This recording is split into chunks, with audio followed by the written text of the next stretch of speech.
ሰላም ቤተሰብ ሰጉማብ ሎሚ ብዛዕባ ንነዊሕ እዋን ዝጸንሕ ጽባቐ ደቂ ኣንስትዮን ንነዊሕ እዋን መንእሰያት ኮይነን ክጸንሓ ዝሕግዙ ሜላታት ክንርኢና ሓንቲ ጓል ኣንስተይቲ ሰሓቢትን ንነዊሕ ዓመታት ተፈጥራዊ ጽባቐን መንእሰይነታን ንኽትሕሉ እዞም ዝስዕቡ 7 ሜላታት ክትገብር ኣለዋ ብፍላይ እቲ ናይ መወዳእታ ኣዝዩ ወሳኒ ስለ ዝኾነ ክሳብ መወዳእታ ምሳይ ጽንሑ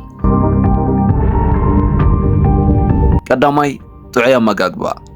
ሰውነትና ብመሰረቱ ብንበልዖ መግቢ ይዝህነጽ ንነዊሕ እዋን መንእሰይ ኮይንካ ንምጽናሕን ቆርበትካ ብሩህ ንምግባርን መግቢ መሰረታዊ ግደ ኣለዎ ከተዘውትርዮም ዝግባእኪ መግብታት ዝተፈላለዩ ፍረምረታትን ኣሕምልትን አንቲኦክሲዳንት ዝሓዙ ፍረታት ንህዋሳትን ቆርበትናን ካብ ዕንወት ይከላኸሉ እዮም ፕሮቲንን ጥዑይ ሰብዕን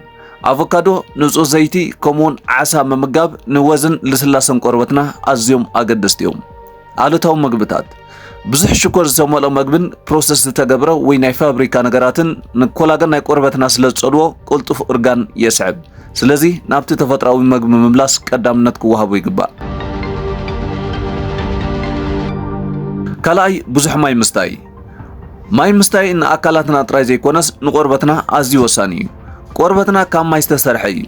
እኹል ማይ እንተዘይሰቲና ቆርበትና ይነቅጽ ይጨማደድ ናይ ኤርጋን ግዜና ድማ የቀላጥፍ ስለዚ መዓልታዊ ብውሕዱ ካብ 8 ክሳብ 10 ብርጭቆ ማይ ምስታይ ንውሽጣዊ ኣካላትና ምጽራይ ጥራይ ዘይኮነስ ነቲ ቆርበት ካብ ውሽጢ ብሩህን ሕጉስን ክኸውን ይሕግዞ ንጽባሕ ዝኸውን ጽቡቕ ቆርበት ሎሚ በንሰትዮ ማይ ዝውሰን ስለዚ መዓልታዊ እኹል ማይ ክትሰትይለኪ ሳልሳይ እኹል ድቃስ እቲ ዝዓበየን ብዘይ ክፍሊ ዝርከብን መዋቕር ጽባቐ ድቃስ እዩ እኹል ድቃስ ሰብነትና ነቲ ብመዓልታዊ ጭንቀትን ጸሓይን ዝተጎድኡ ህዋሳት ይሕድሶ እዩ ድቃስ ምስ ዝጎድል ኣብ ትሕቲ ዓይኒ ጸሊም ነገራት ይፍጠር ቆርበት ይዝሕል ናይ ትኹረት ዓቕሚ ይጎድል ንጽሬትን ተፈጥራዊ ጽባቐን ካብ 7 ክሳብ 8 ሰዓታት ምድቃስ ኣዝዩ ወሳኒ እዩ ኮስሞቲክስ ንግዚኡ ንጉድኣት ቆርበትና ክሽፍኖ ይኽእል እዩ እንተኾነ ግን ሰብነትና ብድቃስ ጥራይ ባዕሉ ክሕደስ ይበልጽ رابعي سبورت مسرحن من قسقاس أكلاتن قلل زبل سبورت مسرح نكبدت أكلات ጥራይ ዝጠቅም ኣይኮነን ንጽባቐ እውን ኣዝዩ ወሳኒ ግደ ኣለዎ ንዝውውር ደም ይሕግዝ ብቐጻሊ ስፖርት ክንሰርሕ ከለና ዝተመሓየሸ ዝውውር ደም ናብ ገጽናን ቆርበትናን በቐሊሉ ይበጽሕ እዚ ድማ ተፈጥራዊ ሕብሪ ወይ መልክዕ ይህብ ኣብ ውሽጢ ኣካላትና ዝርከቡ መርዛማት ንጥረ ነገራት ብርሃጽ ክወጽእ ይሕግዝ ኣካላትና ኣብ ዝርህጸሉ እዋን መርዛማት ንጥረ ነገራት ብርሃጽ ስለ ዝወጽእ ቆርበትና ይጸሪ ጭንቀት ይቕንስ ስፖርት ኣብ ዝሰርሓሉ ግዜ ናይ ሓጎስ ሆርሞናት ስለ ዝልቀቑ ኣእምሮና ሰላም ይረክብ ሓምሻይ ቆርበት ብግቡእ ምክንኻን ብዛዕባ ቆርበትካ ምፍላጥ ዓቢ ነገር እዩ ነፍሲ ወከፍ ሰብ ናቱ ዝኾነ ዓይነት ቆርበት ኣለዎ ወዛም ደረቕ ወይ ድማ ማእኸላይ ቆርበት ቅድሚ ምድቃስካ ገጽካ ብግቡእ ምጽራይ ወዝ ቆርበትካ ምሕላው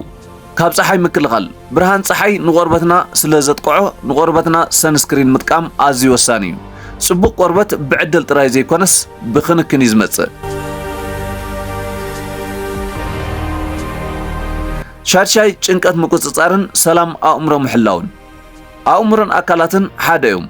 ኣብ ኣእምሮና ዝፍጠር ሕማቕ ስነ ልቦናን ብርቱዕ ጭንቀትን ጽልውኡ ብቐጥታ ኣብ ገጽና ይዝርአ ሰብነትና ብጭንቀት ኣብ ዝቃጸለሉ ግዜ ኮርቲሶል ዝበሃል ሆርሞን ይመንጩ እዚ ድማ ንቆርበት ይጎድእ ንጸጉሪ ክረግፍ ይገብር ሰላም ኣእምሮ ንምርካብ ጸሎት ሜዲቴሽን ምስ ቤተሰብን ኣዕሩኽን ግዜ ምሕላፍ ወይ ድማ ነትፈትዮ ነገር ግዜ ምሃብ ኣዝዩ ኣገዳሲ እዩ ሓንቲ ጓል ኣንስተይቲ ደጋዊ ጽባቐኣ ሕጉስ ንክኸውን ውሽጣዊ ጽባቐኣ ሕጉስ ክኸውን ኣለዎ ሻውዓይ ካብ ጎድኣቲ ልምድታት ምርሓቕ ንጽባቐና ብቐጥታ ካብ ዝጎድኡ ነገራት ክንርሕቕ ኣለና ትንባኾን ሽጋራን ንኮላገን ኣካላትና ስለ ዝጸርግዎ ንንእስነት ኣካላትና ከበላሽው ይኽእሉ እዮም ብዙሕ ኣልኮል ቆርበት ስለ ዘነቅጽ ትርጉም ዘይብሉ እርጋን የምጽእ ነዚ ሓጻር ህይወት ኣብ ርእሲ ምሕጻራ ንኽትሓጽር ካብ ዘቀላጥፉ ጎድኣቲ ልምድታት ንጽባቐና ካብ ዝጻረሩ ነገራት ክንርሕቕ ይግባእ ኣብ መወዳእታ ንጹር ክኸውን ዘለዎ ነገር እንተሎ ጽባቐ ማለት ኣብ ገጽ ብዝልጠፍ መጌጺ ወይ ኮስሞቲክስ ጥራይ ኣይኮነን ትክክለኛ ጽባቐ ካብ ጥዕና ካብ ሰላም ኣእምሮ ካብ ጽባቐ መዓልታዊ ልምድን ካብ ነብሰ ምክንኻንን እዩ ዝብገስ እዞም 7 ሜላታት ብቐጻሊ ኣብ መዓልታዊ ህይወትኪ እንተተግቢርክዮም ተፈጥራዊ ጽባቐ ጥራይ ዘይኮነስ ጥዕና ኸውን ዝተሓለወ እዩ ዝኸውን እዚ ቪድዮ እንተፈቲኹሞ ላይክ ምግባር ኣይትርስዑ ናብ ካልኦት ንኽባጻሕ ሼር ግበርዎ ተመሳሳሊ ጠቐምቲ ቪድዮታት ንምርካብ ድማ ሰብስክራይብ ግበሩ ኣብ ቀጻሊ ብኻልእ ቪድዮ ክሳብ ንራኸብ ሰላም